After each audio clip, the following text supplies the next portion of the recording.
नमस्कार साथियों। आज मैं आपसे एक प्रेरक और जीवन की सच्चाई उस पर मैं कुछ चर्चाएं करना चाहता हूं, जिससे कि हर परिवार में खुशियां रहें और परिवार का उद्देश्य और जीवन का उद्देश्य समझें। आज मैं कोई उपदेश देने नहीं आया हूं और कोई लेखक नहीं हूं, कोई संत नहीं हूं और न ही महान व्यक्ति हूं। मैं तो बस एक ऐसा इंसान हूं जिसने जीवन में सफलता भी देखी है और अपमान भी सहा है, सम्मान भी पाया है, पैसा कमाया भी है, खोया भी है, अपने भी देखे हैं, अवसरवादी भी लोगों को भी देखा है और देख रहे हैं। आज मैं जो कहूँगा वह किसी किताब का ज्ञान नहीं, यह मेरे जीवन की कमाई है, यह अनुभव की वह पूंजी है जिसे समय ने के ठोकरों के माध्यम से सिखाया है। मैं शुरुआत कुछ पंक्तियों के साथ करना चाहूँगा। जिंदगी ने हर मोड़ पर एक नया सबक पढ़ाया, कभी अपनों ने संभाला, कभी वक्त ने गिराया है। आज जो कुछ भी कह रहा हूँ दोस्तों, यह किताबों में नहीं, ठोकरों ने सिखाया है। दोस्तों, आज सोचता हूं कि कभी कभी जो हमारे पास होता है वही सबसे बड़ी दौलत होती है, लेकिन उसकी कीमत हमें तब समझ आती जब हाथ से निकल जाती है। याद रखिए, वक्त की कीमत समझ ले ए मुसाफिर, लौट कर फिर उम्र का मौसम कभी नहीं आता। और सच तो यह है, जो दर्द मिला वही तजुर्बा बन गया, जो टूट गया वही आईना बन गया। हमने तो बस वक्त से इतना सीखा, इंसान वही है जो मुश्किल में अपना बन गया। मेरा जन्म एक साधारण परिवार में हुआ, पर मैं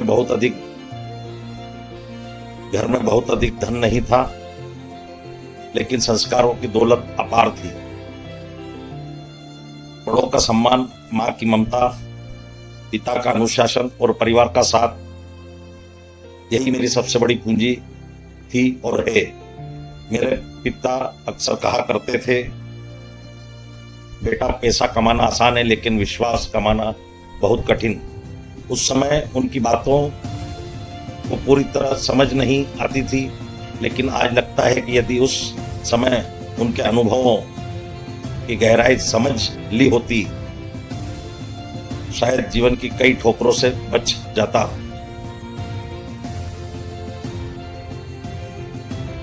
एक शेर याद आता है, घर की दीवारें नहीं, रिश्तों की नींव मजबूत होनी चाहिए, वरना ऊंची इमारतें भी एक दिन खाली लगती है। दौलत तो आती जाती रहती है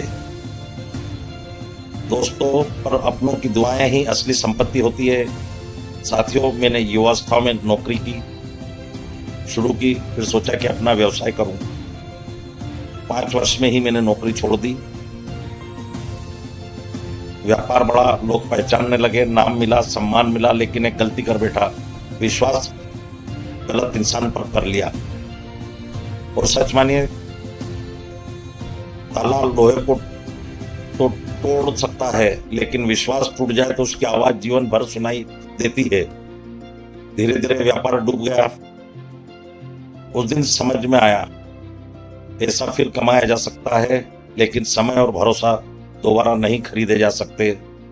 उसी दिन जीवन में एक पाठ पढ़ाया, जिसने गिरते हुए का हाथ थाम लिया वही अपना है, वरना भीड़ में तो हर कोई तमाशा देखने आता है। सफलता के साथ चलने वाला तो बहुत मिल जाते हैं, असली चेहरा असफलता में दिखाई देता है। जीवन में सार्वजनिक जीवन का भी अवसर मिला, मुझे सम्मान मिला, जिम्मेदारियां मिली, पद भी मिले, कई चुनौतियां भी आई। ईमानदारी से काम किया, कई बार विरोध भी सहना पड़े, आरोप भी लगे, मुश्किलें भी आई, लेकिन एक बात कभी नहीं छोड़ी, सत्य और ईमानदारी। आज पीछे मुड़कर देखता हूं तो लगता है समय सबसे बड़ा शिक्षक है। समय की अदालत में हर इंसान खड़ा होता है। जिसने समय को खोया वह जीवन भर पछताता है। आज मेरे पास भी पछतावा है, परंतु दोस्तों मैंने धन कमाया, धन गंवाया, कई फैसले जल्दबाजी में लिए, हर किसी को अपना समझा और कई बार धोखे खाए हैं। लेकिन एक चीज कभी नहीं खोई, मेरे पिता का विश्वास, परिवार का विश्वास। उन्होंने कभी मुझे असफल नहीं कहा। वे हमेशा कहते थे, बेटा गिरा है तो क्या हुआ, उठकर फिर चल, सीख। आज वे इस दुनिया में नहीं है, लेकिन जब घर का बरगद चला जाता है तब समझ आता है धूप कितनी तेज होती है।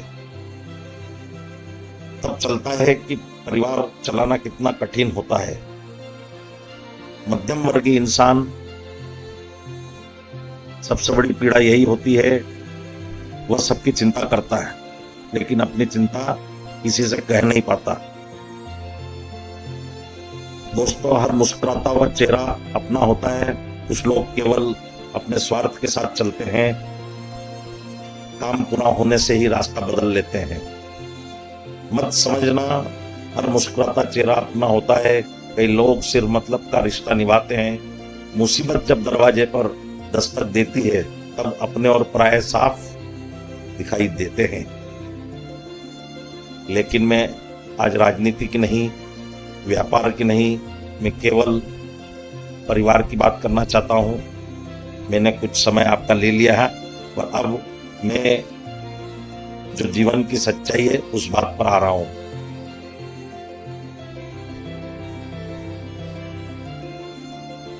क्योंकि न पद साथ जाता है, न पैसा, न प्रसिद्धि साथ जाते हैं, तो केवल हमारे कर्म और अपनों की दुआएं।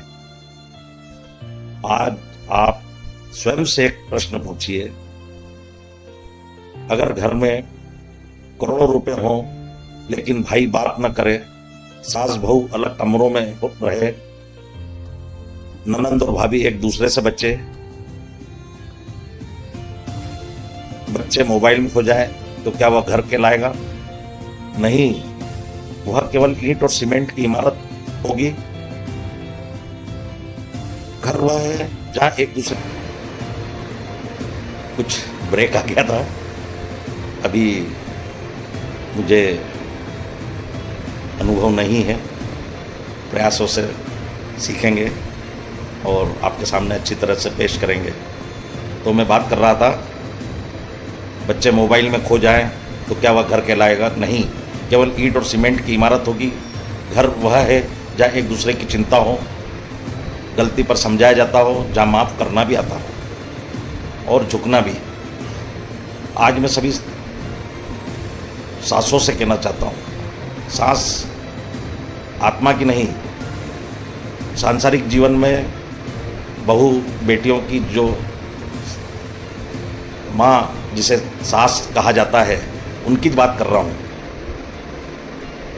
उनसे मैं हाथ जोड़कर कहना चाहता हूँ, बहू किसी घर की बेटी होती है, उसे अपनाएं, समझाएं, लेकिन कभी अपमान मत कीजिए।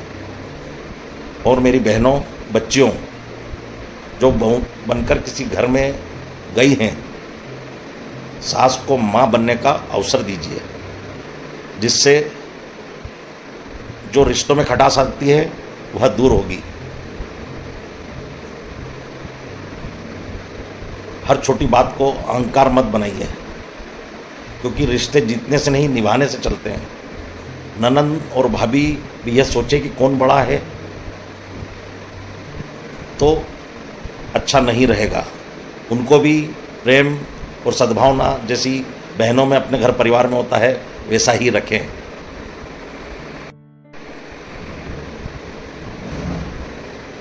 मैं अपनी बेटियों से भी कुछ कहना चाहता हूँ।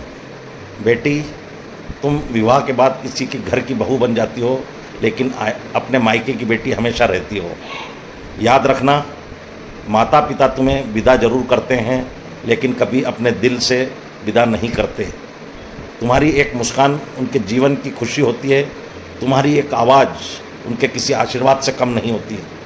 अपने नए परिवार को पूरे मन से अपनाओ, उसका सम्मान करो, उसे अपना घर बनाओ, लेकिन अपने मायके के रिश्ते की डोर कभी कमज़ोर मत होने देना। भाई बहनों का प्यार इसने बनाए रखना, माता पिता का आदर करते रहना और समय समय पर उनका हालचाल अवश्य पूछते रहिएगा। परंतु बेटी, मायका मायका होता है, वहाँ पर दिन भर अपने परिवार की चिंता न करें।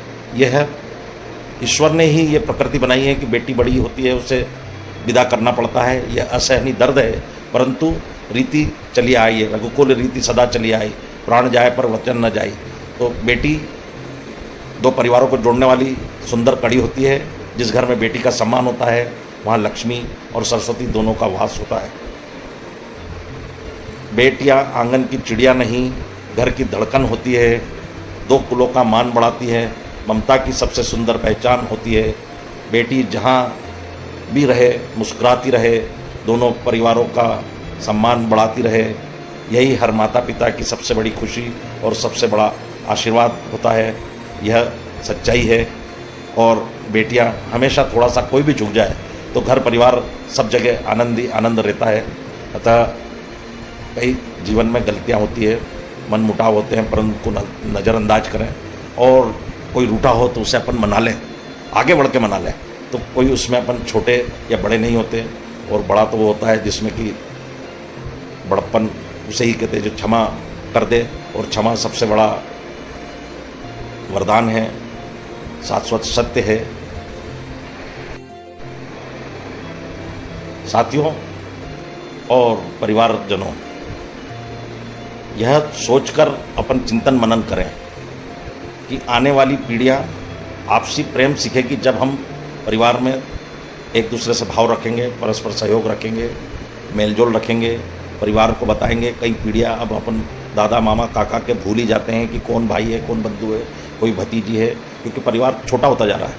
और मतलब एक पीढ़ी के बाद पहचान नहीं हो पा रही, क्योंकि आर्थिक समस्या से भी परिवार जूझ रहे हैं। हर व्यक्ति मेल मिलाप नहीं, परंतु ये ईश्वर का भला हो। मनुष्य ने जो ये मीडिया और जो ये इलेक्ट्रॉनिक संसार कर दिया है, उससे सब नज़दीक हैं। फेसबुक, व्हाट्सएप, इंस्टाग्राम आदि पे एक दूसरे से मेल मिलाप रख रहे हैं, परंतु वो जीवन में भी इसे अपनाएं। अपने इसी व्यवहार सद्भावना से अपनी पीढ़ियाँ सीखेगी। मुस्कान से बड़ा कोई उपहार नहीं होता, अपनापन से बड़ा कोई व्यवहार नहीं होता। जो घर में प्रेम वो देता है, उससे सुंदर संसार नहीं होता। दोस्तों, जीवन एक बुलबुले की तरह है, बहुत छोटा है। किस पल क्या हो जाए कोई नहीं जानता। आज जो हमारे साथ बैठा है या बैठे हैं, जरूर नहीं कल भी साथ हो, कुछ पल के बाद भी कोई जीवन का भरोसा नहीं। इसलिए जब तक समय है माता पिता का सम्मान कीजिए, भाई बहनों को गले लगाइए, बच्चों को संस्कार दीजिए, परिवार को समय दीजिए, क्योंकि पैसा फिर आ जाएगा लेकिन बीता हुआ समय वापस नहीं आता। हर घर का मुखिया यही सपने देखता है जो मैं बातें कर रहा हूँ, सभी की यही इच्छा रहती है। कोई मैं कहने का साहस कर रहा हूँ और कुछ अपने सीने में दफन कराए बैठे रहते हैं। उसके बच्चे पढ़ें, संस्कारवान बने, समाज में सम्मान पाएं, मिलजुल कर रहें। और सबसे बड़ी सफलता अंत में यही कि बस इतना चाहूँगा, मुझे न दौलत चाहिए न शोहरत चाहिए, बस इतना सा मुकद्दर चाहिए, मेरे घर में प्रेम की रोशनी बढ़े, घर में प्रेम की रोशनी बढ़े, मुझे ऐसे हंसता खेलता परिवार रहे। दौलत से नहीं, संस्कारों से घर आबाद होता है, प्यार से हर रिश्ता फिर याद होता है। समय रहते अपनों को बना लीजिए, क्योंकि वक्त गुजर जाए तो केवल अफसोस साथ होता है। आज गुप्त नवरात्रि है और पावन दिन चल रहे हैं। माँ राजराजेश्वरी से यही प्रार्थना करूँगा, हे माँ, हर परिवार को स्वस्थ रख, प्रसन्न रखिए, सद्बुद्धि दीजिए, आपसी प्रेम बनाए रखें, हर घर में सम्मान, संस्कार और एकता का दीप जलाए रखिए। जय माँ राजराजेश्वरी, जय माता दी। यदि मेरे जीवन के यह अनुभव से आपको कुछ सीख, तो क्या कह सकता हूँ कि अनुभव से कुछ आप देखें, क्योंकि मैं इतना बड़ा कोई संत महात्मा नहीं हूँ कि मैं आपको आदेश करूँ, आप पर कुछ बात माने, कुछ गहराई से सोचे कि अपन छोटी सी गलती से परिवार टूट जाता है, परिवार में मतभेद हो जाते हैं, है ना। तो आप मेरे इस संदेश को आगे बढ़ाएंगे, अपने परिवार तक अवश्य पहुँचाएँ। अगर जो कोई ये पढ़ ले तो वो दूसरे को भी बताएं। आपका एक लाइक, एक सब्सक्राइब और एक शेयर इस संदेश से हजारों परिवारों तक पहुंच सकता है। अतः आपको मैं धन्यवाद। आप आपके व्यस्तम समय में से समय निकालकर अगर सुनेंगे तो कुछ अच्छा ही रहेगा। पुनः धन्यवाद। जय माता दी। मैं एक निवेदन, इसमें मेरी 2 कड़ियाँ और हैं, मैंने कुछ बना रखी है, तो मैं 1-2 दिन बाद इसका दूसरा पायदान भी आपको सुनाऊंगा। अगर अच्छा लगेगा तो आप ज़रूर फिर मेरे इस वीडियो को भी और देखिएगा, तो और आप मुझे हौसला अफजाई बढ़ाते रहें, क्योंकि मनुष्य गलतियों का पिटारा है।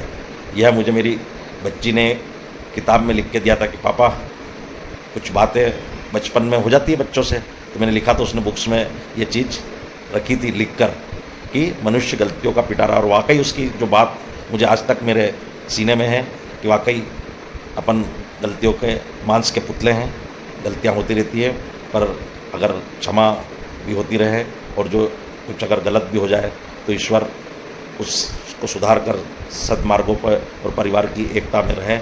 इन्हीं आशा विश्वास के साथ पुनः आपको सादर धन्यवाद। जय माता दी, जय हिंद, जय भारत।